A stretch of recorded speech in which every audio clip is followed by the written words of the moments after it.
Bem-vindos ao Folklore Dark, onde as sombras ganham vida e as lendas se tornam reais.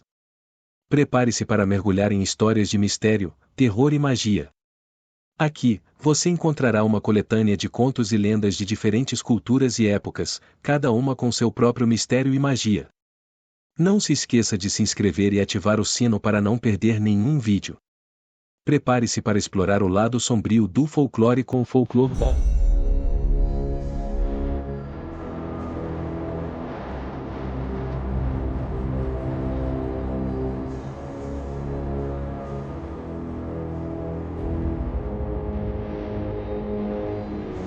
Na antiga cidade de Apiaí, encravada entre serras e envolta por neblinas densas que descem das montanhas ao entardecer, viveu um homem simples, mas de alma sensível, Zé Vicente, o violeiro. Era um caboclo calado, mãos calejadas da lida no campo, mas dono de um talento raro com a viola. Sua música era como reza. Acalmava a criança, espantava a assombração e até curava a tristeza. Zé Vicente morava num rancho de pau a pique no bairro da Campininha, onde a mata era fechada e o silêncio profundo. Diziam os antigos que por aquelas bandas, depois das 11 da noite, as almas que não tinham descanso começavam a vagar. Mas Zé não ligava, seu único medo era a viola desafinar. Numa noite de sexta-feira, o céu escuro como breu e a lua escondida entre as nuvens pesadas, ele vinha voltando de uma festa de folia de reis onde havia tocado. Caminhava tranquilo pela estrada do Passa Dois quando, ao dobrar uma curva ladeada por eucaliptos altos, o ar ficou estranho. Silêncio absoluto. Nem grilo, nem coruja, nem o próprio passo dele fazia som. Foi então que Zé Vicente viu uma figura parada no meio da estrada. Era uma mulher. Mas não era uma mulher comum. Estava vestida de branco, mas o vestido era antigo, roto e sujo de terra. Os cabelos longos cobriam o rosto e os pés não tocavam o chão. Ela flutuava. Zé parou, engoliu o cico e fez o sinal da cruz. Em nome do Pai, sussurrou. A mulher levantou o rosto. Os olhos eram fundos, sem cor. Mas não havia raiva ali, só uma dor profunda, um sofrimento que parecia atravessar séculos. Você pode me ajudar, violeiro, disse ela, com uma voz que era como o vento entre folhas secas. Zé Vicente não conseguia se mexer, mas algo dentro dele, talvez a fé ou a coragem de quem já viu muito na vida, o fez responder. Se for coisa de Deus, eu ajudo. Digo o que precisa. A alma penada contou sua história. Tinha se chamado Maria das Dores, uma moça que viveu no século XIX, era filha de tropeiro e morreu de parto, sozinha, esquecida em uma casa de taipa na beira da estrada, onde hoje só restam ruínas cobertas pelo mato. Não teve enterro cristão, nem oração, nem vela. Seu espírito ficou preso ali, entre o mundo dos vivos e dos mortos, sem paz, vagando por mais de 100 anos. A única coisa que pode me libertar, disse ela com lágrimas de sangue nos olhos, é uma canção feita de oração, nascida do coração puro de alguém que não me tema. Zé Vicente não pensou duas vezes. Sentou-se na beirada da estrada, encostou a viola no colo, olhou para a lua que começava a surgir e começou a dedilhar uma moda lenta, triste, mas cheia de fé. Cantou os salmos que sabia de cor, cantou o Ave Maria em forma de ponteado.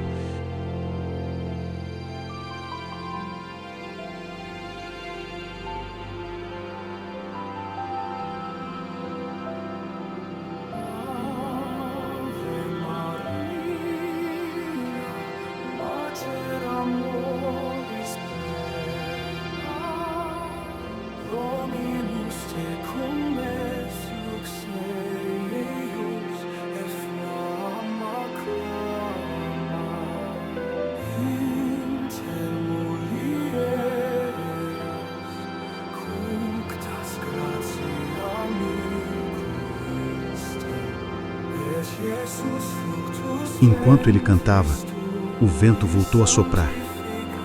A mata pareceu se curvar ao som da viola, e a figura da moça, antes pálida e assombrada, começou a se transformar. O vestido ficou branco como algodão, o rosto sereno. Um leve sorriso se formou nos lábios dela e uma luz suave começou a envolvê-la. Zé continuou até o último acorde. No fim da canção, a alma disse: "Obrigada, violeiro. Deus te abençoe. Agora eu posso ir." E desapareceu, como um suspiro levado pelo vento da madrugada.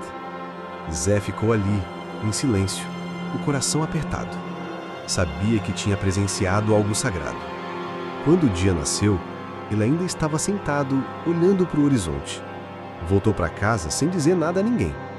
Mas depois daquele dia, a música dele ganhou outro tom, como se cada nota carregasse um pedaço do céu.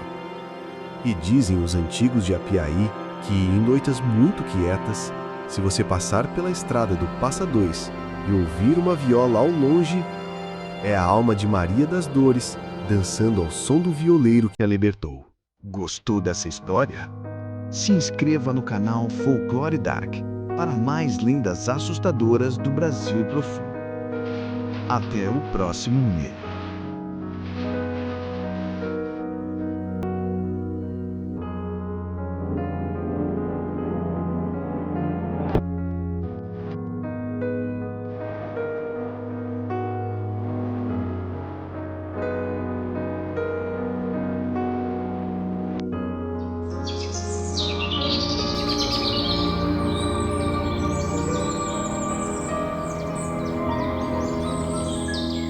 O caboclo d'água é uma entidade muito presente no folclore brasileiro, especialmente nas regiões ribeirinhas e amazônicas.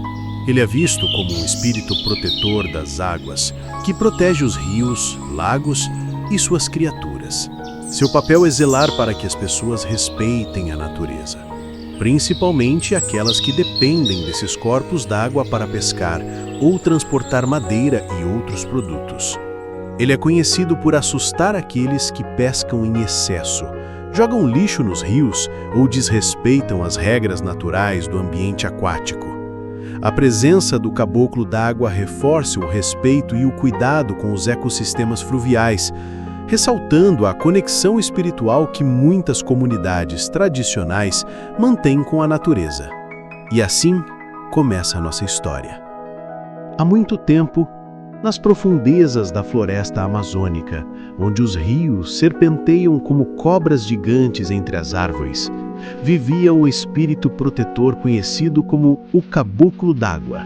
Ele era o guardião das águas, um ser misterioso e poderoso que zelava pelos rios, lagos e todas as criaturas que neles habitavam. O Caboclo d'Água era descrito como um homem alto e forte, com a pele bronzeada pelo sol e cabelo longo e escuro como a noite. Vestia-se com folhas e elementos da floresta e sempre carregava consigo um remo, símbolo de sua autoridade sobre as águas. Ele aparecia apenas quando sentia que a natureza estava sendo desrespeitada, assustando aqueles que ousavam prejudicar o equilíbrio dos rios.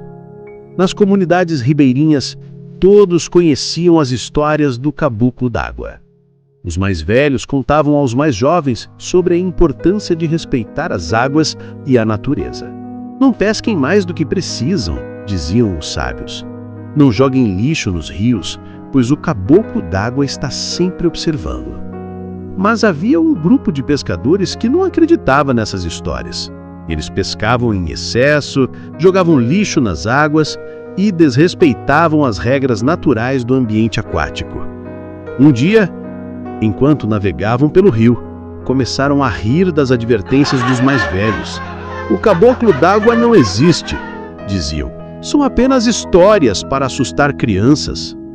De repente, o vento começou a soprar forte e as águas, antes calmas, começaram a se agitar. As nuvens escureceram o céu e um silêncio assustador tomou conta do ambiente. Foi então que ele apareceu, o caboclo d'água, emergindo das águas com um olhar severo e poderoso. Os pescadores, apavorados, tentaram fugir, mas o caboclo d'água ergueu seu remo e bateu nas águas, fazendo com que ondas gigantes se formassem. Os barcos começaram a balançar violentamente e os pescadores, desesperados, perceberam que estavam enfrentando as consequências de suas ações. "Por que nos castigam, senhor?" gritou um dos pescadores, tremendo de medo. "Porque vocês desrespeitaram as águas e a natureza. Os rios são a fonte da vida e vocês devem protegê-los, não destruí-los." Os pescadores arrependidos prometeram mudar seus caminhos e respeitar a natureza. O caboclo d'água, vendo a sinceridade em seus corações, acalmou as águas e desapareceu tão misteriosamente quanto havia aparecido. A partir daquele dia, os pescadores se tornaram protetores dos rios, ensinando a todos a importância de respeitar a natureza. E assim, a lenda do caboclo d'água continuou a ser contada, não apenas como uma história de medo, mas como um lembrete da conexão espiritual e do respeito que devemos ter pela natureza. E assim, o caboclo d'água continuou a proteger as águas, garantindo que a harmonia entre o homem e a natureza fosse mantida para sempre. Gostou dessa história? Se inscreva no canal Folclore Dark para mais lendas assustadoras do Brasil profundo. Até o próximo medo.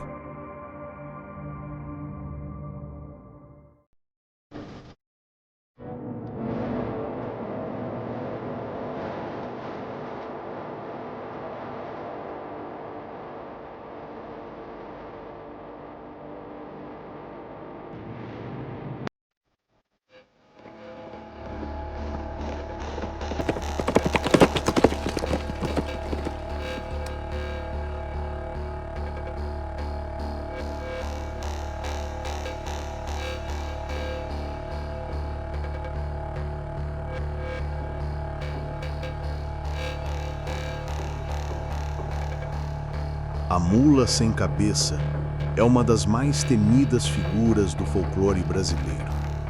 Uma mulher amaldiçoada, condenada a vagar eternamente transformada em uma criatura sem cabeça, cuspindo fogo pelas narinas invisíveis, cavalgando sem descanso pelas noites do sertão. Mas, e se eu te dissesse que essa história não é apenas lenda? Que em um vilarejo esquecido do interior de Minas Gerais, tudo começou com um amor proibido. Esta é a história de Maria Quitéria. Maria Quitéria era bela, de olhos escuros como a noite e voz doce como reza. Frequentava a igreja todos os domingos. E foi lá que tudo começou. O novo padre, recém-chegado, despertou algo nela. E ela nele, um sentimento proibido, perigoso. Ela ia cada vez mais à igreja, confissões longas, silêncios cheios de significado, sorrisos escondidos, até que uma noite foram vistos aos beijos. A cidade pequena não perdoou. Boatos viraram condenações, e a velha beata da vila, conhecida por suas orações carregadas de ódio, lançou a sentença. Ela será amaldiçoada, queime para sempre nas chamas da vergonha, que perca a cabeça como perdeu a honra. Naquela mesma noite, Maria desapareceu. Alguns dizem que fugiu, outros juram ter ouvido o som de galopes, gritos e fogo. Desde então, toda sexta-feira de lua cheia, a mula sem cabeça aparece. Uma criatura flamejante, cuspindo fogo, correndo entre as árvores, amaldiçoando padres e pecadores. Eu vi, sim, senhor. Não tinha cabeça, era só fogo. Fogo saindo do pescoço, das narinas que nem estavam lá, contava um velho assustado. Uma senhora idosa também falou. Passou correndo na estrada ali do lado da minha casa. Os cachorros não paravam de uivar. Parei o caminhão achando que era um incêndio, mas o fogo se mexia, galopava e eu juro que vi o vestido rasgado de mulher preso nas patas da mula, acrescentou um caminhoneiro assombrado. A lenda diz que a maldição só pode ser quebrada se alguém tiver coragem de encarar a mula e lhe arrancar o freio de ferro que carrega no focinho. Mas quem conseguiria chegar tão perto de uma criatura feita de fogo e dor? Alguns tentaram. Nenhum voltou. Então, se estiver viajando por aí em noite de lua cheia e ouvir galopes, não olhe, não corra, não reze, porque talvez já seja tarde demais.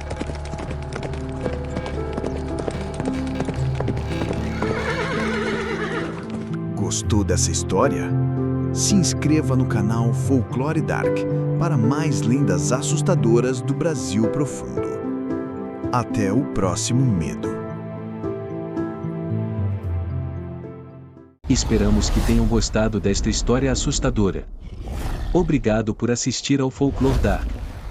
Não se esqueçam de explorar nossas outras histórias e se inscrever para não perder os próximos episódios. Até a próxima história sombria. Não se esqueçam de se inscrever e ativar o sino para mais contos e lendas no Folclore Dark.